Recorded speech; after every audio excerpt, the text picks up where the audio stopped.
బాగా తెలుసు. జగన్మోహన్ రెడ్డి కూడా అదే విధంగా తెలుసని నేనైతే అనుకుంటా ఉన్నా. కృష్ణా కరకట్ట పైన అర్ధరాత్రి ఫైల్డ్ దగ్ధం కేసు ఒకటి చూస్తూ ఉంటే అసలు అధికారులు ఏ విధంగా తయారయ్యారంటే వీళ్ళు భాగస్వాములు అవటం, దొంగలతో పాటు వీళ్ళు కూడా భాగస్వాములు అయినటువంటి సందర్భంలో ఆ భాగస్వాములతో కలిసి వీళ్ళు కూడా నేరాలు చేసే విధంగా తయారైనటువంటి పరిస్థితి చూస్తూ ఉన్నాం. ఈరోజు పొల్యూషన్ కంట్రోల్కి సంబంధించి సమీర్ శర్మ గారే స్వయంగా ఆ నాగరాజు అనే డ్రైవర్కి ఏ విధంగానైతే ఫైల్ దగ్ధం చేయమని కానీ అదేవిధంగా పేపర్లు సాక్ష్యాలు అన్నీ కూడా చేయమని చెప్పినటువంటి పరిస్థితి చూస్తూ ఉంటే వీళ్ళు సాక్ష్యాలు తారుమారు చేయటం, సాక్ష్యాలు రూపుమాపిన దానిలో వీళ్ళ కేసులు పెట్టి లోపల వేయాల్సినటువంటి పరిస్థితి ఉంది. ఎందుకంటే వీళ్ళందరూ అనుకుంటా ఉన్నారు ఒకప్పుడు ఏదైతే వాసుదేవరెడ్డి విర్రవీగి బ్రోవరేజెస్ సంబంధించి కానీ ఎక్సైజ్ సంబంధించిన కానీ అనేకమైనటువంటి చేస్తే దాదాపు 3 రోజుల పైగా ఏపీఎస్బీసీఎల్లో చేసినటువంటి వాసుదేవరెడ్డి విషయం చూసినప్పుడు ఆయన ఇంటిలోనే కానీ ఆయన విల్లాలో 3 రోజుల పైగా సోదాలు చేసి అన్నీ రికవర్ సేకరించినప్పటికీ ఇంకా లెక్కలు తేలే.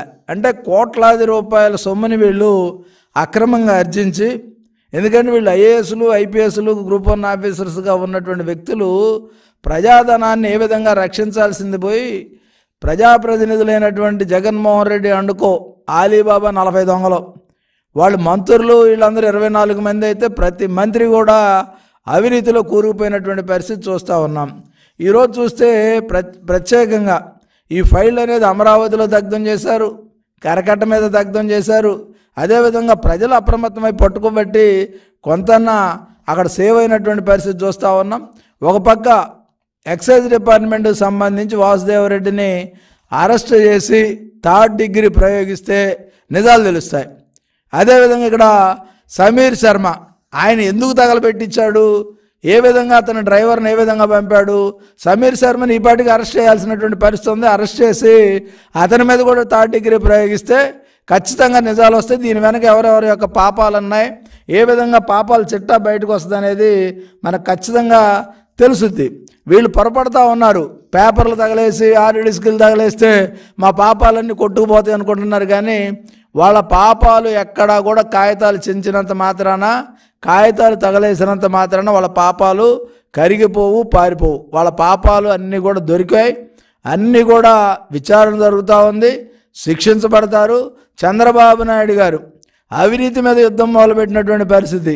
ఈరోజు రాష్ట్రంలో అధికారంలోకి వచ్చిన తర్వాత ఏదైతే శాండ్ ప్రత్యేకంగా జేపీ ఇన్ఫ్రాస్ట్రక్చర్ సంబంధించి దాదాపు 800 కోట్ల రూపాయలు కట్టకుండానే కట్టామని చెప్పేటటువంటి పరిస్థితి చూస్తే ఏ విధంగా జగన్మోహన్ రెడ్డి తన అనుయాయుల్ని దోపిడీకి ప్రోత్సహించాడు అనేది తెలుస్తూ ఉంది. చూడలు దయచేసి గమనించండి, మీ డిపార్ట్మెంట్లో ఏ కాగితం మొక్క కూడా బయటకు ఇవ్వకండి, ఏ కాగితం మొక్క కూడా దొరకకుండా వాళ్ళు తీసుకెళ్ళడానికి ప్రయత్నం చేస్తూ ఉన్నారు.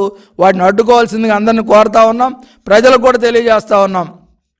ఎందుకంటే వీళ్ళు దొంగతనం చేసి, వీళ్ళు దోచుకొని, వీళ్ళు కబ్జాలకు గురి చేసి ఈరోజు ఏమీ తెలియనట్టు ఆ కాగితాలు తగలబెడితే వాళ్ళ పాపం మాయమవుతుంది అనుకున్నారు, వాళ్ళ దోపిడీ ఆగిపోయింది అనుకుంటారు. వాటిని తీవ్రంగా ఖండిస్తూ ఉన్నాం. ప్రజలందరూ కూడా గమనించమని కోరుతూ ఈరోజు ప్రత్యేకంగా ఈ ఫైల్ మాయం కేసులో ఎవరైతే ప్రధాన సూత్రధారులుగా ఉన్నారో వాళ్ళు అప్రూవర్గా, సమీర్ శర్మ అప్రూవర్గా మారాలి, జరిగిందేంటో చెప్పాలి, ఏమేమి పోయినాయో చెప్పాలి తప్ప ఈ విధమైన సరైనది కాదనే విషయం మీ అందరి ద్వారా వారికి ప్రత్యేకంగా తెలియజేస్తా ఉన్నాం.